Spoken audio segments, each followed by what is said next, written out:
రేవంత్ ప్రభుత్వం ప్రతిష్టాత్మకంగా చేపట్టిన రేషన్ కార్డుల పంపిణీ నేటి నుండి షురూ కానుంది.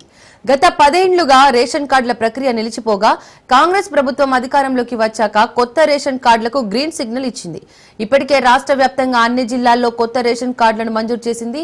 ఇవాళ సూర్యాపేట జిల్లా తుంగతుర్తి నియోజకవర్గంలోని తిరుమలగిరిలో సీఎం రేవంత్ రేషన్ కార్డుల పంపిణీ కార్యక్రమాన్ని ప్రారంభించనున్నారు. అదే సమయంలో రాష్ట్ర వ్యాప్తంగా ఆయా జిల్లాలు, నియోజకవర్గాలు, మండల వారీగా కొత్త కార్డులను పంపిణీ చేయనున్నారు.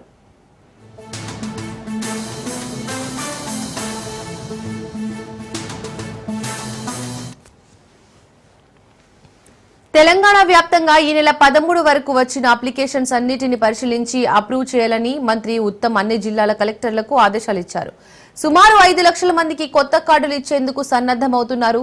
రాష్ట్రంలో 13,000 కోట్లతో సుమారు 3.10 కోట్ల మందికి 6 కేజీల చొప్పున సన్నబియ్యం పంపిణీ చేస్తున్నారు. గత ఖరీఫ్, రబీ సీజన్లో కలిపి 281 లక్షల టన్నుల వడ్లు పండించిన రాష్ట్రంగా తెలంగాణ దేశంలోనే అగ్రస్థానంలో నిలిచింది. యాసంగిలోనే 75 లక్షల టన్నుల వడ్లు సేకరించారు.